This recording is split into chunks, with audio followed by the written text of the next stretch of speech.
All right. Hello, everyone. Allison from AllisonReeves.co. And we are here today with the Mind Your Marketing podcast. I'm here with Jenna Faye Madden, who, oh my gosh, if you guys even just like go to her website, you'll see why I'm so excited to talk to her today.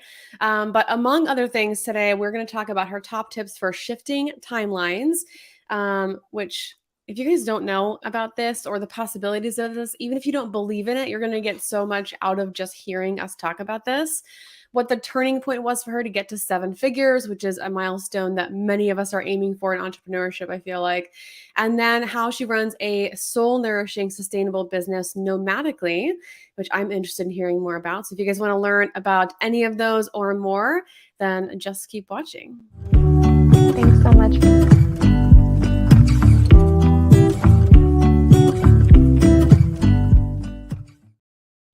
All right, Jenna, thank you so much for joining us today. I'd love for you to kind of introduce yourself a little more thoroughly before I ask you a million questions.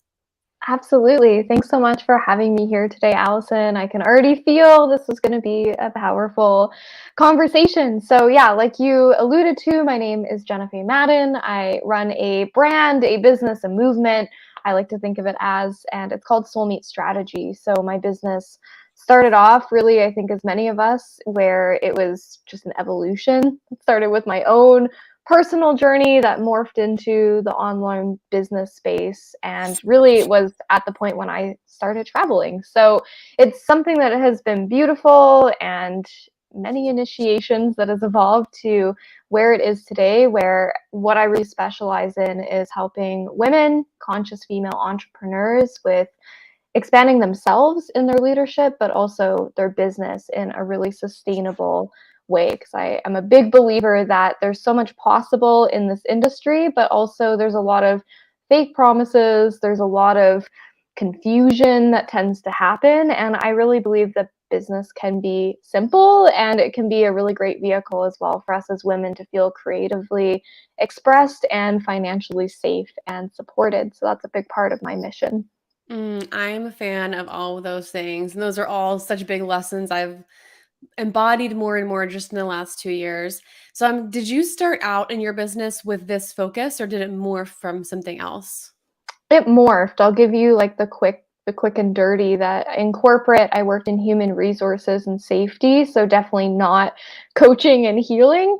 And it was my own personal evolution. I'd lost a bunch of weight, I had gone to the gym, I'd been working with coaches, that I left my corporate job, became a personal trainer, a nutrition coach, and a Reiki master, set off in digital nomad land, started traveling, and pretty quickly women were like, how did you quit your job? How did you Mm. start a business? And I realized, especially in the personal training side of things, that although I was really good at helping women get results, I'm not a pro at biology and anatomy. I was really good at the coaching, women coming in saying, I want to lose 10 pounds in 10 days, and me realizing they actually just needed a lot of mindset and confidence and self leadership. So I was way more passionate right from the get go about that kind of stuff. So I realized I was good at coaching and supporting women. And then the business piece, really, I kind of fell into it because women were asking me how I did it. So it was kind of a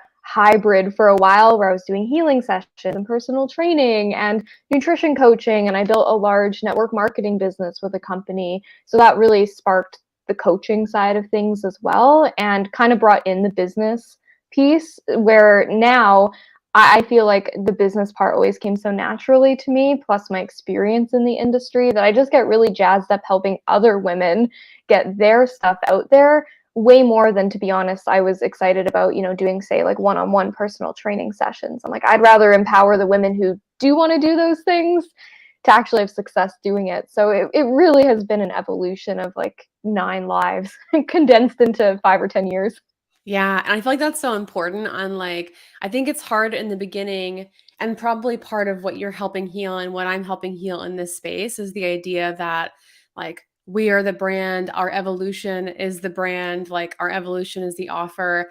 I was in marketing for many, many years before my blog took off. And similar to you, I kind of started with like people wanted to know I had been in real estate marketing and coaching, but then people wanted to know what happened with the blog. And so moving into helping more women with online businesses, and then also similar to you, realized that like the strategy was, or like with your health coaching, it was like you realized the mindset was the blocker. Like, so people think they're hitting this wall because of this reason, and it's almost always like the energetic or the mindset side. But people don't buy that. They just want the end goal, the solution. Like, I don't want to work on my mindset. I just want to be skinny or to be rich or whatever the solution is. Yeah, usually the inner work is not the sexy part, I have Right. found. Yeah. However, I do find the awareness of women has really expanded, especially in the last year or so, where even if it still isn't sexy, I feel like more of us are becoming aware that it's still such a key piece. And I don't know about you, but I have found even on my own personal journey, there's been a lot of moments where I thought, oh, I thought I healed that. Like I thought I did the work. And sometimes I feel we want to think we've checked the box. You know, we've done the personal development, we've done the inner work, the mindset stuff. So we should be good now, when actually it just becomes more and more and more relevant. I find the more we want to make more money or do the things that we want to do, because there's always this expanding capacity that's required, or else we'll just kind of keep running the same script, keep living the same timeline, so to speak. Yeah. Yes, and scripts, timelines. Ooh, we're getting into it. Yeah, this is all like new evolving vocabulary for me. I'm so excited to pick your brain.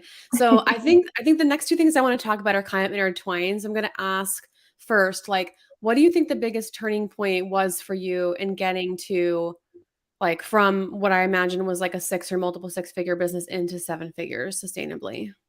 Yeah, good, great, good, important question. I feel that not enough people are really sharing about, because it hasn't been the easiest of journeys, or I'll say it hasn't been the simplest of journeys. Because I do feel that there has been energy of ease, at least as a predominant energy. But I really feel like when I reflect on the how, the key things that come to mind, for one, has been grit and consistency to keep going and to keep doing that expansion that I was talking about, because it's actually, I find, not that hard if we can get out of our own way to get to, let's say, six figures or multiple six figures in our business. But usually those programs kick in pretty hard if we're even able to be like the 3% or the 5% of women getting to that point, which is a huge milestone in itself in our business, that it almost feels wrong sometimes to ask for more or to keep going and keep having success. So I feel it's a lot of regulation, of really seeing myself as the kind of woman who can operate and hold and run this kind of business for the long haul. It's kind of moving away from those quick fix Mm, band-aid energies that a lot of us kind of get into, me included, in entrepreneurship, of like the next thing, the next client. How do I do this? When I've actually really just stripped my business back more than ever. Like the more success I've had, the more simple my business has come, where I just do the same things. Yes, I'm learning and adapting, maybe approaching them, coming at it with different angles, but I have less offers than ever before in my business. I do less launching than ever before. And this isn't because of how much money I've made. It's actually the thing that's contributing to making more money, because I'm not doing 200 things. I've gone into major burnout in the past doing all the things. And I also don't have a huge audience, too. For anyone listening to this, my audience is, I don't know, maybe combined like 10 to 15,000, but I don't have crazy followers on like one specific platform. I have chunks in different places, but I've always really been all in on building actual community, never doing weird bro marketing tactics, and just connecting, and so many of my clients have then come to me from feeling connected to me. So many clients have then sent more clients to me, which has led to a pretty referral based business, which I always think is a really good sign of a healthy, thriving business, is lots of referrals, and to actually have a business model that can scale into those kinds of numbers. I realized a while back, when I was kind of stuck at the six figures, that the numbers didn't really match the goals. Like if I wanted to expand, it didn't actually translate. I would have had to have a huge influx in my audience, or sign crazy amounts of high ticket clients, and then have a lot of pressure to deliver. So like there was leaks and gaps there. So I had to really get real with myself, and it can be, a really confronting process, I find, to look at, okay, what's working? Let's do more of that. And what's not working, let's eliminate or shift or adapt that. So it's been a huge process, I would say, of refinement as well in order to grow to that level. Yeah.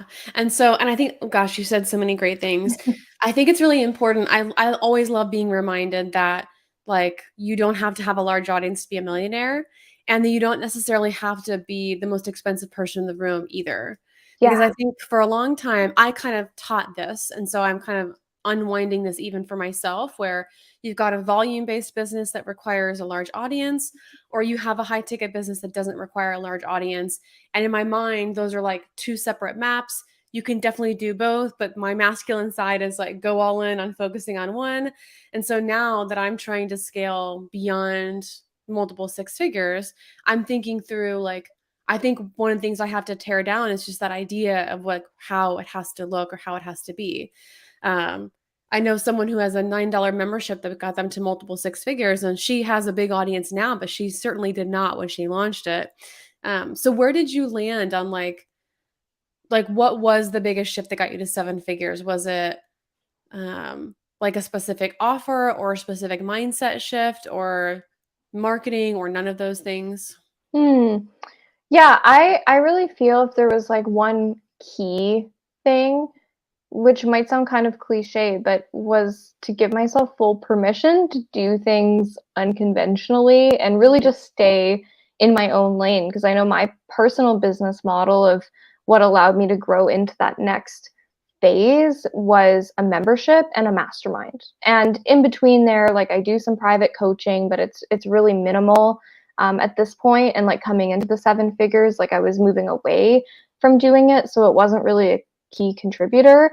It was definitely the one to many offers and having clear differences. Actually, I think this is a really key point between my offers, because up until I had gotten more clarity, it was almost like a lot of my offers were competing with each other. So I had to refine and distill, and that was a big piece too, was actually having less offers but really clear offers that I felt really good about, because I was someone who had created a lot of programs. I'm like such a creator. I'm a generator in human design. Like I'm always just naturally creating, but it wasn't really working for me. It was kind of working against me. So I found a way to create an outlet for myself that works for my creativity style that makes sense in a business sense Yeah. as well. Yeah.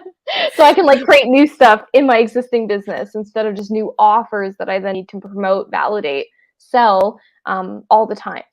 Yeah. Yeah, I'm a manifesting generator, so very relatable. Or I just want to create all the things, and then I have to think about. So like you, I have a membership at a mastermind, but then I launch courses that kind of become content in the membership. I'm still in transition and thinking what my seven-figure business looks like, but I also feel very light and excited and like about not knowing what that looks like. I don't know. Yeah. I'm like Yeah. excited about it, which kind of gets into my next question of like, so I've been reading more about like the idea of shifting timelines. So I feel like people who have learned or heard anything about manifesting or law of attraction, we know we've heard terms like, shifting your frequency, or like we know you have to visualize what you want it to look like and then it comes. And so Hmm. some of the deeper work I've been doing is like how that works or why that works. And of course, there's not like some people may say there's some science behind it, like with quantum physics or whatever, but really there's not. It's like um, it's something you experientially notice and acknowledge. And so for people listening who like don't know about the idea of shifting timelines, can you just kind of tell us like what that means? Yeah, totally. So this is my perception of it, that we have, let's start with the concept of time, like what is time and space? Because I feel like it's one of the least understood concepts, even though we live in a society and a world that's hyper fixated at the same time on the concept of time. So I feel like we have linear time. This is, the measurement of distance, time, that happens with our clock, with our calendar, just, driving from here to there. So we have our everyday kind of concept of time. And then we also have the physical time, which really to me, it only exists when there's movement in respect to something else. And we have psychological time, which is our sense of time and what time feels like, which I actually feel like is one of the biggest pieces when it comes to timelines and timeline jumping is our actual sense of time.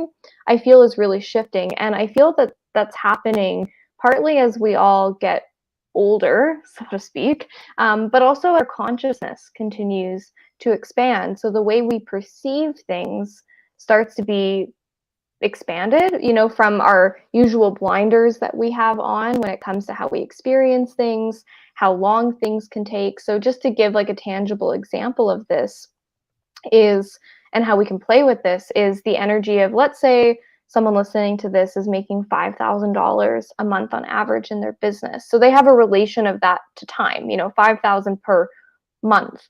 And the way I found that we can play with these kinds of things in our own dynamic is to think about, okay, well, what if $5,000 a week became our new normal? So instead of Mm. focusing on, say, $20,000 a month, we can play with that relationship that we have to time of a month or a week, and we're just like collapsing it, and we're making it so it's actually happening same amount, but in a shorter amount of time because we've already hit that milestone, let's say a $5,000 a month. So this is the way where I feel like we can practically, tangibly start to work with that concept of time in our actual day-to-day business, if that makes sense. Yeah, totally. Yeah, and I think one of the things that's helped me a lot is almost the opposite of that, which is completely, I love it. releasing time, because I think I love that idea of like, okay, if I've been doing, like $20,000 a month consistently, then what would that feel like? Like, I know what 20,000 feels like. What if I just move that into a week? Um, Yeah, yeah. but then the complete opposite of that, and I wonder if this has to do with either my own mindset or even like in human design, I'm a general instead of specific manifester. So for me, it's been helpful to like expand trust that the thing is going to happen and remove the timeline of when the thing is going to happen. And then that helps me for some reason, I guess, because I can just relax, like to have it faster. Hmm. But for like when we talk about shifting timelines, part of what I'm alluding to is like the idea of, so like we can play with timelines in this way, but we also have, there are like multiple realities available to us.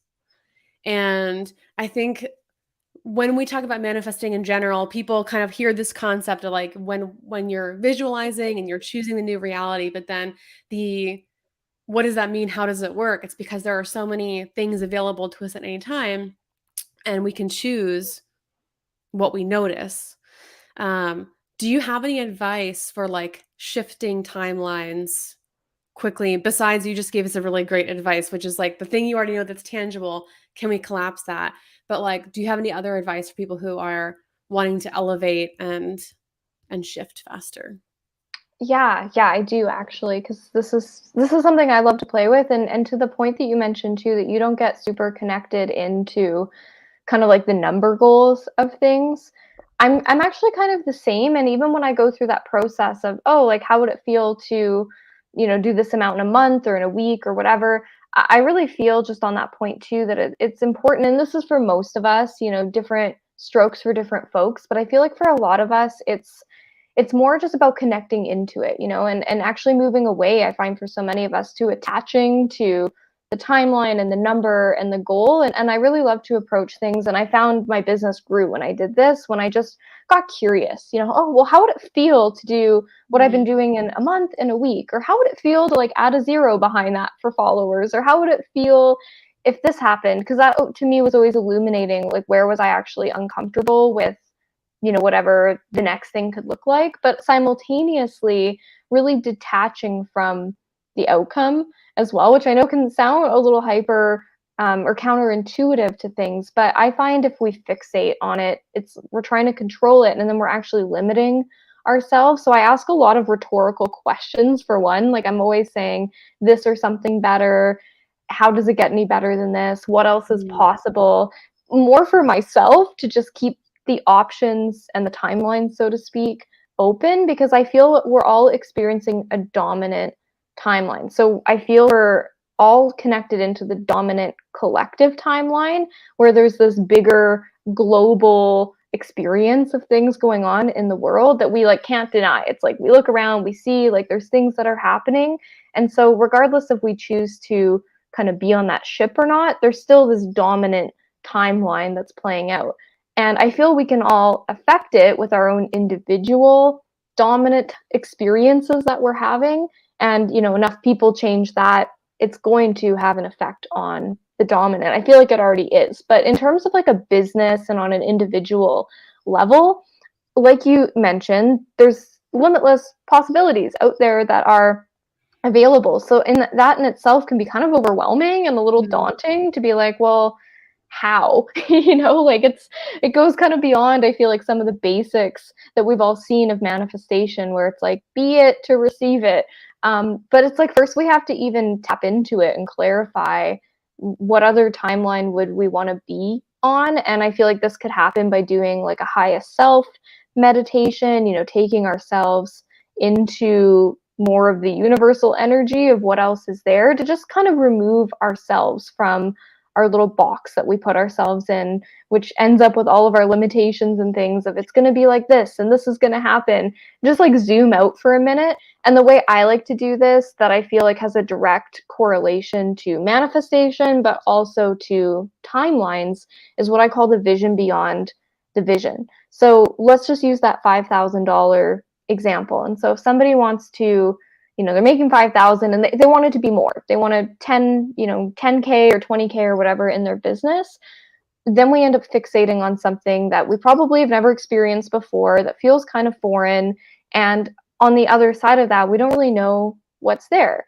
And I feel this is where the timeline stuff gets really cool is if we take ourselves through, this could be in journaling, it could be in meditation, but we ask ourselves, what's on the other side of that? You know, like if Jenna just handed me everything I need and now, okay, 20K months is now my reality. It's like, now what? Like, what does your life look like? What does it feel like? So we're just kind of like taking a look around of what that actually looks and feels like, but then asking ourselves, okay, well, what next?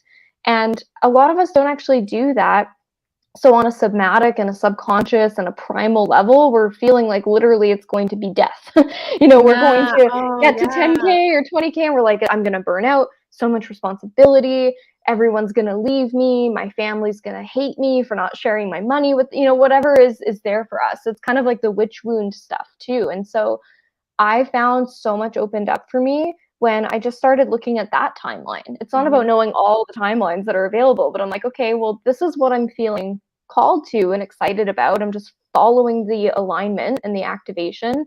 Okay, well, if I have this sold out launch or if I have this thing happen, what could my reality on like the highest timeline potentially look like?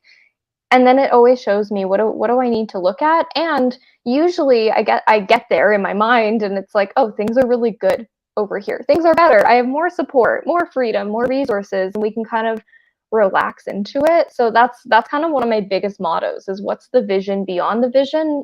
It could change, it can evolve. We're not holding and grasping and obsessing with it, but it's like a regular exercise and tool that can help us tune into what is our highest timeline and also to be in the energy of I don't need to make things happen. And this happens so often in business where it's like, okay, well, I'm just going to do this. I'm going to make it happen. Even if we don't call it hustle, we're still hustling. But I feel like a lot of the pressure goes away if we start to ask ourselves things like, well, if it's already done, and I believe it's possible for me, there is a timeline out there where it exists. Who do I need to be and what do I need to do to support the inevitable? Like, how am I supporting the process of what's obviously already available?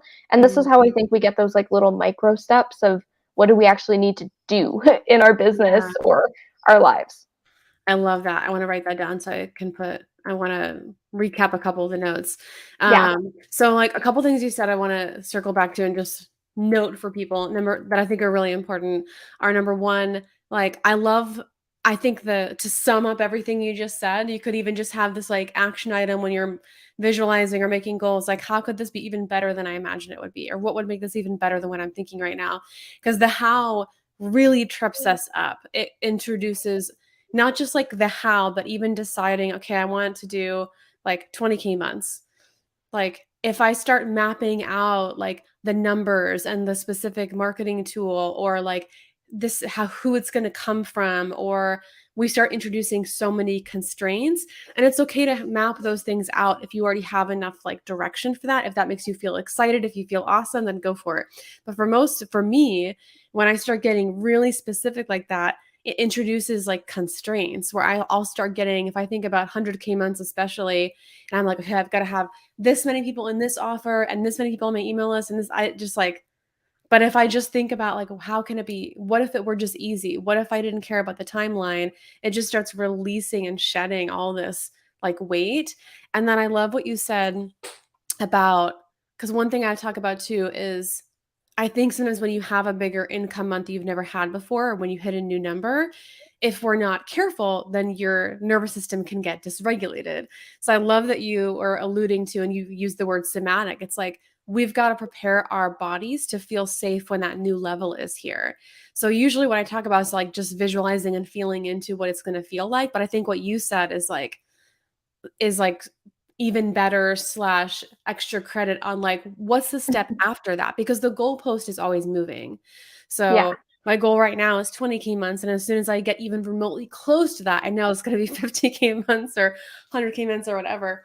And so knowing that the goalpost is going to move anyway, just like, and this idea of like nurturing that future version of yourself, like how can I have even more support, like when this happens, like how amazing is it going to feel to be able to give this person on my team more hours, or like, I love that idea of like we already know. I think a lot, I often pretend like the goalpost is not going to move. Like if I Yeah. were doing 50K months consistently, I would just be happy forever. But like, no. I mean, something will change. Maybe the push won't be my business. Maybe it will be somewhere else. But knowing that the goalpost is always moving based on my evolution, just like how can I nurture that future version of myself? How can I picture myself and then move forward in the vision, not just like stay at that vision? I love that idea. Yeah, I'm so glad that that landed because it really has changed so much for me on my journey. Because, truth be told, the first couple of years of my business really weren't that fun. They were, Mhm. like I had results, but I was burnt out and I was traveling the world, but I was literally on my phone. People could book in with me literally 24/7. Like there was some deep scarcity and people pleasing that was really present there. And I know not everyone moves through that, but I feel like a lot of us do. And a lot of us haven't had someone who's, trained us in entrepreneurship, let alone conscious leadership in these things. So most of us kind of fail forward. And I think that's why a lot of people don't keep going with their business because it doesn't actually feel safe. It doesn't feel sustainable. And like you said, most of us are who are actually like doing the thing are pretty high achievers. So that goalpost is always moving. So if we want to feel empowered, then we've got to find systems and approaches and things that we can actually keep doing so that we're not always feeling like we're trying to like catch up or get to some sort of destination, as kind of cheesy as that might sound. Yeah, I think that's so important. I'm like periodically muting myself because I can tell there's a delivery guy. My dog is asleep, but he might bark. So I think we're safe, but which is miraculous. Well, this has been amazing. I love to keep these interviews on the short side because I like to listen to interviews that are less than an hour. But I've loved all these tips. We're going to turn this into a blog post for you guys, and of course, hopefully, a lot of you guys are catching this on the replay or on the podcast. Jenna, what are you focused on right now, and what's the best way for people to connect with you? Yeah, thank you, Allison, so much for having me. I love this potent, deep, immersive, but powerful chat, where people can really it's snack size, it's bite sized, which I love personally as well. And I hang out online mostly on Facebook and on Instagram. So you can look me up at Jenna Faye Madden is Facebook, Soul Meat Strategy. My brand is on Instagram and TikTok. It's my website. So if you feel a resonance, I love to make new friends, new connections, and definitely feel free to reach out and connect if this was connecting for you today. Yeah, go follow Jenna. And even I think you guys will be really inspired just like reading some of her content. Well, I'm excited to get to know you more on the internet because now I'll be following you. And Likewise. I'll talk to you again very soon. Yes, thank you.